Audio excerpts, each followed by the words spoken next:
Bonjour les amis, je suis heureux de vous retrouver dans cette 104e vidéo pour étudier ensemble un cas pratique corrigé sur la méthode des coups complets que l'on appelle également la méthode des sections homogènes.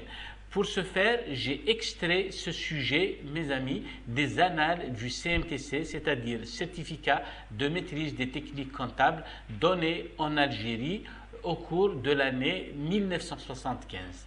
Parfait. Donc, sans tarder, lisons ensemble l'énoncé qui vous dit ce qui suit. L'entreprise Delta fabrique un produit qui passe successivement dans deux ateliers. L'atelier A qui usine la matière première MP1 pour fabriquer un produit semi-fini A, et puis l'atelier B qui fabrique le produit fini P. Donc, on vous précise que la fabrication de chaque unité de produit fini P nécessite l'emploi d'une unité de produit semi-fini et une matière première MP2.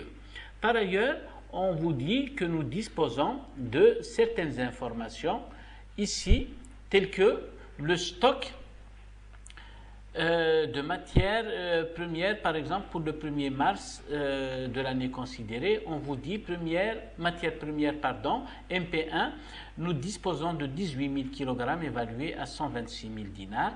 Quant aux matières premières MP2, nous en disposons 15 000 kg évalués à 74 600 kg.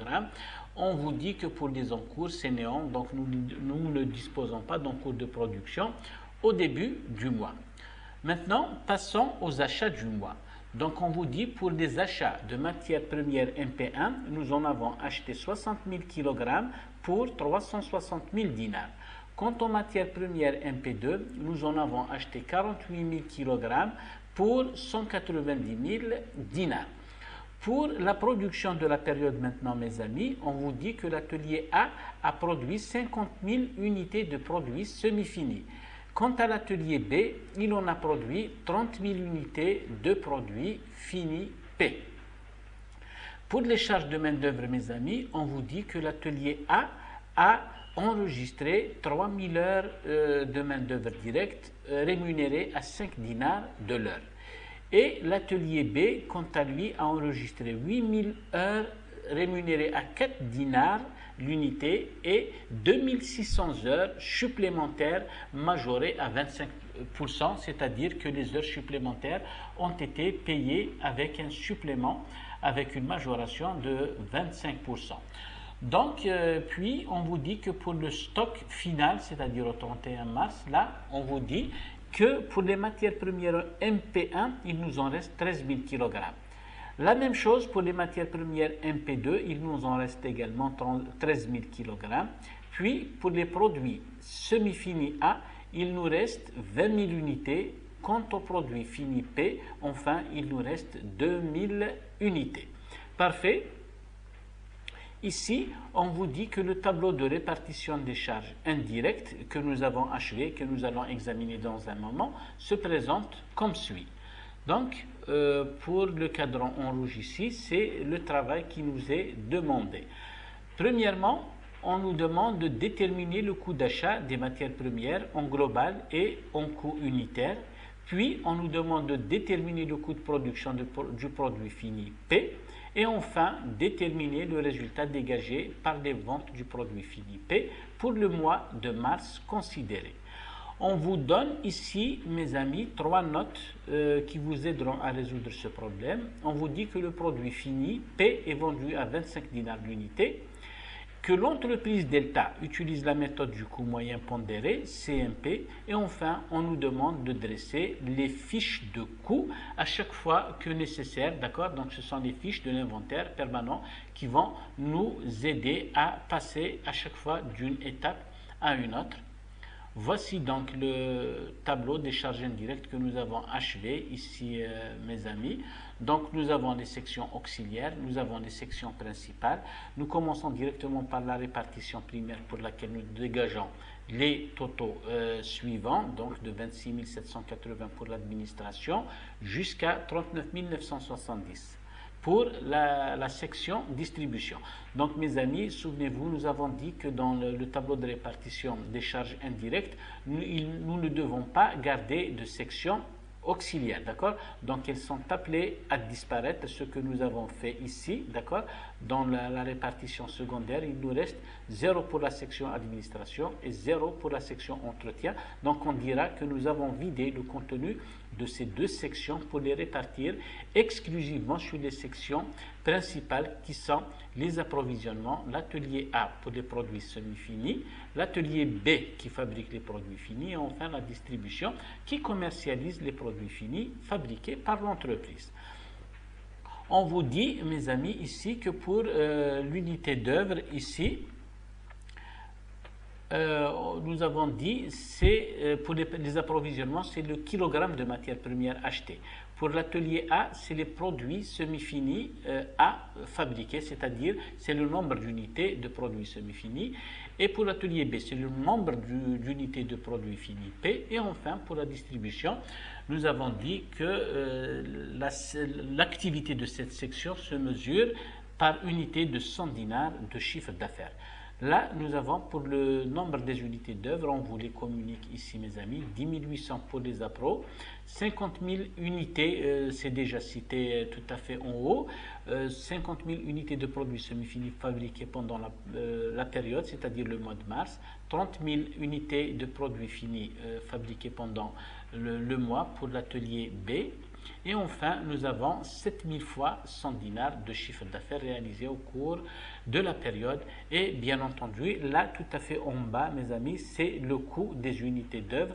Nous avons pour chaque kilogramme de matière première achetée, nous avons 0 dinar 35 de charges indirectes que l'on va, mes amis, imputer au coût des produits fabriqués. Et puis là, pour chaque produit semi-fini fabriqué, l'entreprise Delta va dépenser 2 dinars de charges indirectes. Même chose pour l'atelier B, pour chaque produit fini fabriqué, l'entreprise va dépenser 3,54 de charges indirectes. Et enfin, pour chaque 100 dinars de vente, l'entreprise va également engager 6,15 dinars de charges indirectes. Parfait. Donc, une fois terminé ce travail, mes amis, vous voyez ici que nous l'avons corrigé pour éviter, si vous voulez, que cette capsule soit davantage plus longue. Donc, néanmoins, vous avez la possibilité à chaque fois de revenir en arrière pour vérifier ces données. Donc, mes amis, qu'est-ce que nous avons dit pour résoudre des problèmes de ce genre? Il est souhaité, bien entendu, de toujours dresser un schéma de la production qui va nous aider en quelque sorte à visualiser le processus de fabrication en question. Donc vous avez, mes amis, ici les achats, vous voyez les approvisionnements. On acquiert, si vous voulez, on achète des matières premières MP1 d'une part et les matières premières MP2, d'accord? L'entreprise donc achète deux matières premières MP1 et MP2. Pour la matière première MP1, d'abord, mes amis, on vous dit qu'elle passe en stock, puis elle est transformée dans un premier atelier qui est l'atelier A. Vous voyez, l'atelier A, nous avons dit, il fabrique des produits semi-finis, lesquels passent directement dans l'atelier B qui fabrique les produits finis. Mais vous voyez bien, mes amis, ces flèches-là, on rajoute aux produits semi-finis A la matière première MP2 qui est usinée, qui est transformée dans cet atelier B. Puis, on obtient des produits finis P qui sont stockés et qui sont vendus en fin de parcours. Donc ceci, mes amis, va nous aider à visualiser pour un petit peu savoir quel type de charge nous allons rajouter à chaque stade de la production. Parfait. Donc nous allons commencer directement, mes amis. Il n'y aura pas beaucoup de prose dans la résolution de ce cas pratique. Nous allons passer directement à l'élaboration de tableaux qui vont nous aider à obtenir les résultats partiels, donc par stade, pour aboutir enfin à la détermination du résultat recherché qui est, si vous voulez, le bénéfice ou la perte réalisée sur la vente du produit fini. Donc, mes amis, nous avons dit que pour la première question, on nous demande le coût d'achat des matières premières. Donc, vous voyez bien, c'est un tableau classique. Nous avons deux matières premières MP1 ou bien, voilà, on va les appeler MP1, pardon. et matière première MP2 pour la deuxième matière première. On vous dit que pour d'abord, voyons examiner un petit peu comment il est établi, comment il est élaboré ce tableau. Nous avons le libellé pour la colonne de gauche et puis nous avons une fiche classique, si vous voulez, de calcul des coûts, les quantités, le coût unitaire et le montant. Même chose pour MP2. Donc voyons mes amis quel est le prix d'achat des matières premières pour MP1. Donc nous avons dit que nous en avons acheté 60 000 à 6 dinars pour obtenir 360 000. Ça nous a été donné tout simplement en début de ce sujet, c'est-à-dire les énoncés du problème. Parfait. Puis les charges indirectes, mes amis, comme nous en avons acheté 60 000, on vous dit que pour chaque kilogramme, nous l'avons dit tout à fait en haut, pour chaque kilogramme de matière première achetée, l'entreprise dépense 0,35 dinars, n'est-ce pas? C'est le coût de l'unité d'œuvre de la section approvisionnement. Donc 0,35 dinars de charge indirecte, il suffit de multiplier 60 000 fois 0,35 pour obtenir 21 000.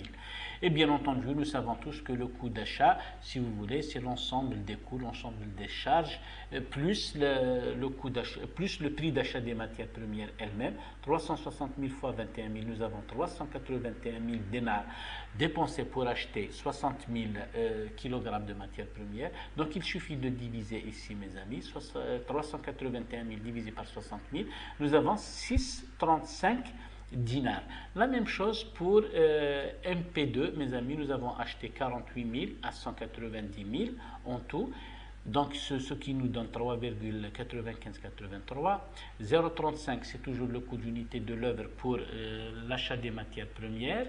Donc ça nous donne 16 800. Il suffit d'additionner 206 800 divisé par 48 000 et nous avons là donc 4,3083 qui est le coût de revient pour les matières premières MP2. D'accord? Donc ici, nous avons 6,35 pour MP1 et 4,3083 pour MP2. Donc nous allons continuer ici.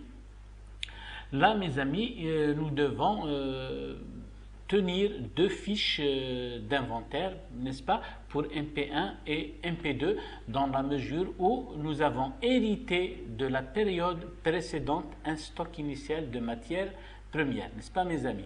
On vous dit que pour la matière première MP1, ici, d'accord, on va d'abord dresser pour MP1, puis on va passer pour MP2. Donc souvenez-vous, la fiche d'inventaire, nous avons une colonne, ou si vous voulez, une partie, la partie de gauche, pour le stock initial et les entrées, et puis la colonne ou bien les colonnes de droite, elles sont dédiées, mes amis, aux sorties et au stock final. Parfait. Donc stock initial, nous avons hérité de la période précédente, 18 000 kg de matière première MP1, évalué à 126 000 dinars. Parfait. Donc, ce qui nous donne, si vous voulez, ça se voit ici, 7 dinars le kilogramme pour les matières premières MP1. Puis, nous avons enregistré des entrées, 60 000 à 6,35, ce qui nous donne 381 000. Vous voyez bien, mes amis, vous revenez ici, vous allez retrouver les 381 000 que nous voyons ici dans cette case-là, d'accord? Donc, il suffit, souvenez-vous, mes amis, pour déterminer en quelque sorte le coût moyen, ici, 126 000 et 381 000, ça nous donne 507 000, que nous allons diviser par les quantités totales, 18 000 et 60 000, ça nous fait 78 000. Il suffit de faire la division, 507 000 divisé par 78 000, vous obtenez, mes amis, 6,50. C'est le coût moyen pondéré du kilogramme de matière première MP1. Donc, les sorties que nous allons maintenant enregistrer, c'est-à-dire, on vous dit, mes amis, ici, que nous devons déduire en quelque sorte les sorties, c'est-à-dire les consommations de matières premières durant la période. Souvenez-vous, mes amis, on vous dit qu'il nous reste 13 000, n'est-ce pas? Nous avons 78 000 pour la période, c'est-à-dire stock initial plus les achats. Il nous reste 13 000, forcément. nous en avons consommé 65 000 à 6,50. Il suffit de reprendre ici le 6,50 pour le reprendre ici. 65 000 fois 6,50, nous avons 422 500. Eh bien, le reste, mes amis, forcément, ça ne peut être que le stock final, 13 000, toujours à 6,50, ce qui nous donne 84 500. Mes amis, vous pouvez ici vérifier l'équation stock initial plus entrée est égal au sortie plus le stock final, puisque les totaux ici 507 000 et ici sont tout à fait les mêmes. Donc mes amis, sans tarder, on va faire la même chose pour MP2, d'accord? Je vous laisse le soin de l'examiner et de revenir si vous voulez pour examiner certaines données. Et il n'est pas nécessaire de nous attarder en faisant la lecture, si vous voulez, élément par élément, vous pouvez revenir là-dessus. Et puis maintenant, on va passer directement au coût de production des produits finis. Donc mes amis, voilà, on va également ici agir par, si vous voulez, la méthode qui consiste à séparer l'atelier qui usine les matières premières MP1. On va mettre ici MP1 pour éviter en quelque sorte la confusion. Nous les avons partout appelés MP1, MP2. On va retenir cette appellation. Donc voilà mes amis, suivez avec moi dans la lecture de ces libellés.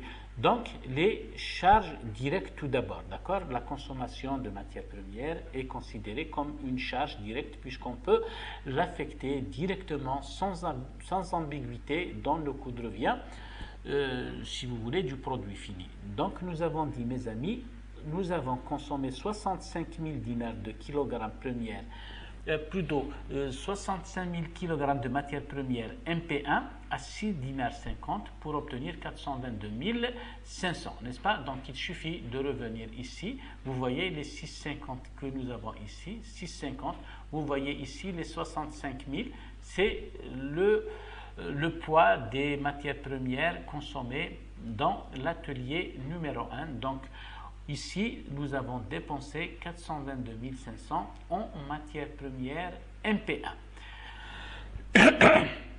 Excusez-moi. Donc, pour les matières premières MP2, nous allons passer dans la colonne ou bien dans les colonnes d'en face, c'est-à-dire dans la partie dédiée à la matière première MP2. Vous voyez, nous avons ici 50 000. C'est le nombre de kilogrammes de matière première MP2 consommée. 50 000 à 4 dinars 20, ça nous donne 210 000. Vous voyez bien ici, mes amis, 50 000 à 4,20, ça nous donne 210 000. Voilà l'intérêt, mes amis, d'établir les fiches de stock ou bien les fiches d'inventaire permanent à chaque stade, puisqu'elles seront nécessaires, voire indispensables pour la suite du corrigé. Parfait. Maintenant, passons aux produits semi-finis A. Les produits semi-finis A, donc nous avons dit, mes amis, ils sont d'abord obtenus dans l'atelier A, puis utilisés dans l'atelier B. Donc, on va continuer ici. Pardon, nous sommes arrivés ici, produit semi-fini A, donc nous en aurons besoin plus tard. On va passer d'abord à la main-d'œuvre directe normale, d'accord? L'atelier A, nous avons dit, mes amis, enregistré 3000 heures main-d'œuvre à 5 dinars l'unité, ça nous donne 15 000. 3000 fois 5, ça nous donne 15 000. Et puis, toujours pour l'atelier 1, ici, cette partie-là est dédiée à l'atelier 1. Donc, les charges indirectes, nous avons dit, nous les avons extraites, si vous voulez, du tableau de répartition des charges indirectes. La section A, mes amis, a dépensé en quelque sorte 100 000 de charges indirectes, puisque nous avons dit l'atelier A a fabriqué 50 000 produits semi-finis. Or, nous avons dit le coût d'unité d'œuvre de l'atelier A est de 2 dinars. Donc, 50 000 fois 2 égale 100 000. Donc, une fois terminé, si vous voulez, mes amis, les calculs dans ces rubriques-là, il suffit de tirer les totaux. Vous avez 422 500 de matières premières, nous avons de la main-d'œuvre directe et nous avons des charges indirectes pour l'atelier A, ce qui nous donne un total de charges directes et indirectes, bien entendu pour l'atelier A, de 537 500. Nous avons produit 50 000 unités de produits semi-finis. Vous divisez, vous trouverez tout simplement 10 dinars 75. 10 dinars 75, mes amis, ça constitue le coût unitaire de fabrication d'un produit semi-fini, d'accord? Donc nous en aurons besoin ici, d'accord? Donc ici, nous avons déjà parlé des 50 000. Les 50 000 kg, ça constitue, si vous voulez, le stock de matières premières MP2 que nous avons consommé. 50 000 fois 4,20, ça nous donne 210 000, nous en avons déjà parlé. Et puis, nous avons fabriqué combien de produits finis, mes amis? Nous avons fabriqué 30 000. Or, nous avons expliqué tout à fait au début que pour fabriquer une unité de produit fini, il nous faut une unité de produit semi-fini, n'est-ce pas? Donc nous en avons fabriqué 30 000 produits finis, nous allons utiliser 30 000 produits semi-finis. Et quel est le coût unitaire des produits semi-finis? Nous l'avons obtenu ici, 10,75, il suffit de le reporter ici. Donc nous allons consommer en tout pour 322 500 de produits semi-finis. Et puis nous avons la main-d'œuvre. Pour l'atelier P, nous avons dit que nous avons enregistré 8000 heures de main-d'œuvre directe rémunérée pour la première partie à 4 dinars de l'heure, ce qui nous donne 32 000. 8 000 fois 4, 32 000. Par contre, nous avons enregistré également, mes amis, un autre volume horaire, c'est-à-dire ici 2600 heures, mais qui sont rémunérés avec 25%, avec une majoration de 25% par rapport aux heures normales, c'est-à-dire ici vous avez 4 fois 1,25, vous avez 5, et 2600 fois 5, vous avez 13 000. Donc finalement, pour la section B, charge indirecte de la section B, mes amis, vous vous souvenez, il suffit de revenir au tableau de répartition des charges indirectes pour retrouver que dans l'atelier P, nous avons un coût d'unité d'œuvre de 3,5413. Nous avons fabriqué 30 000 produits finis, donc 30 000 fois 3,5413, ce qui nous donne un volume total de charges indirectes de 106 239. Arrivé à ce stade, mes amis, il suffit de faire la sommation, c'est-à-dire le total des montants que nous avons tout à fait à droite de ce tableau, 210 000, 322 500, 32 000, 13 000, 106 239. Donc nous avons un coût global de 683 239 pour fabriquer 30 000 produits finis. Donc la même chose, mes amis, il suffit de faire la division 683 239 divisé par 30 000 et vous obtiendrez un coût de revient unitaire d'un produit fini qui est de 22,7746. Mais nous n'avons pas terminé, mes amis, nous allons toujours continuer parce qu'il faudra établir une fiche d'inventaire dans la mesure où il nous restait peut-être, on va examiner cela, est-ce qu'il nous restait des produits finis au début de la période? Là, mes amis, on vous dit non, il ne nous reste pas de produits finis. Donc, nous n'avons pour la période que les entrées du mois, c'est-à-dire la fabrication des produits finis enregistrés au cours du mois, 30 000. C'est les 30 000 qu'on va retrouver ici, 22,77,46. On les retrouve ici pour le montant de 683 239. On va les retrouver ici. D'accord? C'est juste une note, mes amis, c'est très important. Si nous avions hérité de produits finis de la période précédente, ici, c'est-à-dire mois de février N, on aurait dû les rajouter ici. Mais comme le stock initial de produits finis est nul, donc on va tout simplement mettre 0 ici. D'accord? Donc finalement, le total, il suffit de reprendre ces éléments-là tout à fait en bas pour les totaux puisqu'il n'y a pas de stock initial. Et comme, mes amis, nous avons dit qu'il nous restait 2000 produits finis à la fin de la période. Cela veut dire que sur 30 000, il nous reste 2000. Donc nous en avons consommé pour la vente, bien entendu, 28 000. La vente ici, c'est représenté par les sorties. Donc 28 000 à 22,77,46, Donc un montant total de 637 688,80. Donc ici, il nous restera le stock final, n'est-ce pas, pour obtenir les 683 238. Vous verrez qu'il y a un petit écart dû aux arrondis, mes amis, n'est-ce pas? Peut-être il faudrait aller avec 6, 8, voire même plus, chiffre après la virgule pour obtenir exactement l'exact montant. Là, il nous manque un dinar, 683 238 par rapport à 683 239. Nous reviendrons un jour sur, si vous voulez, la prise en charge de ces arrondis. Donc, mes amis, là, nous avons le coût de revient, si vous voulez, en quelque sorte des unités que nous avons prélevées du stock de produits finis pour les vendre.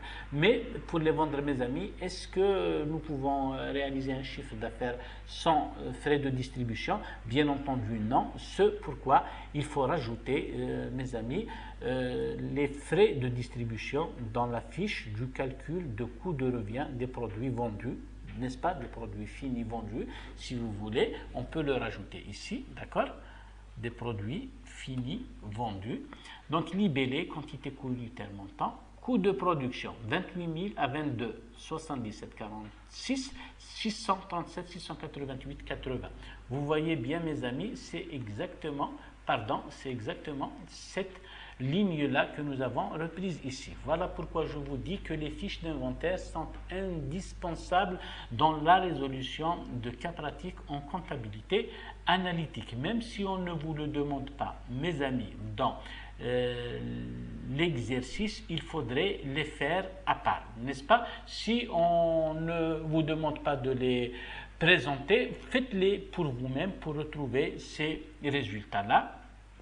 Et puis, comme ça, vous pourrez avancer. Donc, aux 28 000 produits finis vendus pour un coût unitaire de 22,77,46, ce qui nous donne 637, 688, 80, nous devons rajouter les frais indirects de distribution, mes amis. Vous voyez, nous avons dit que les frais de distribution s'élèvent à 7 000. N'est-ce pas? 6,15, ça représente le coût unitaire, mes amis, de distribution, ce qui nous donne en tout 43,050, 7000 fois 6,15, 43,050. Donc, coût de production des produits finis, plus le coût de distribution, nous obtiendrons, mes amis, le coût de revient des produits finis vendus, ce qui nous donne 28 000 à 24, 31, 21, il est bien entendu facile de le déterminer puisqu'il suffit de diviser ici le total 680, 738, 80 par 28 000 pour obtenir tout simplement les 24, 31, 21 chiffres dont nous aurons besoin ici, mes amis, pour la détermination du résultat final de la vente, c'est-à-dire issu de la vente des produits en question, des produits finis en question.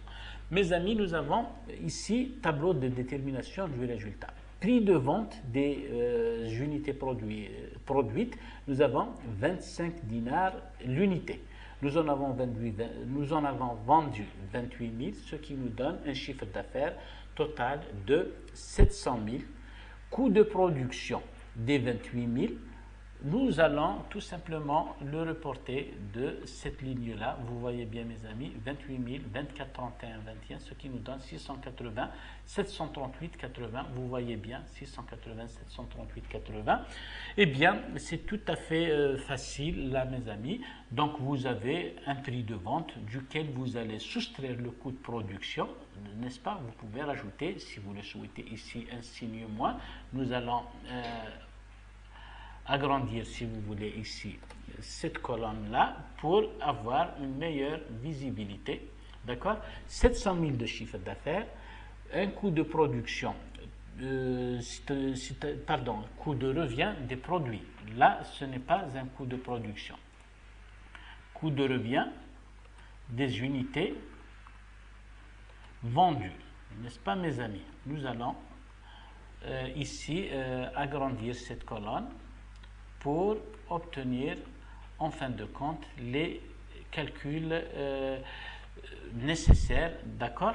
Donc nous avons vendu pour 700 000 ce qui nous a coûté en tout, frais de distribution inclus, 680 738,80, ce qui nous donne, mes amis, un résultat final de 19 261,20 que nous avons enregistré comme résultat final sur la vente des produits finis vendus du mois de mars. Voilà mes amis, j'espère que vous m'avez suivi, que cette méthode est relativement accessible. Donc qu'est-ce que vous devez retenir mes amis? Dans la méthode des coûts complets, il faut faire attention au tableau de répartition des charges indirectes. Si vous l'établissez, si vous l'élaborez correctement, donc vous avez de fortes chances à obtenir de bons résultats ou bien le bon résultat tout à fait à la fin.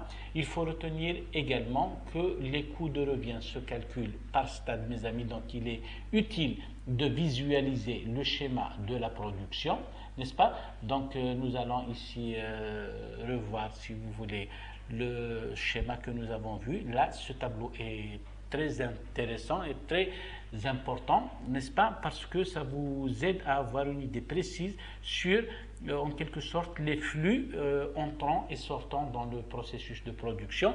Troisième remarque qu'il faut retenir mes amis, établissez les fiches de coûts, les fiches d'inventaire à chaque stade si vous voulez de la production pour vous permettre d'avoir d'abord une idée précise sur les coûts et puis de les reporter pour les calculs qui viendront juste après. Donc j'espère que vous m'avez bien suivi mes amis. Encore une fois, je vous souhaite une très belle journée.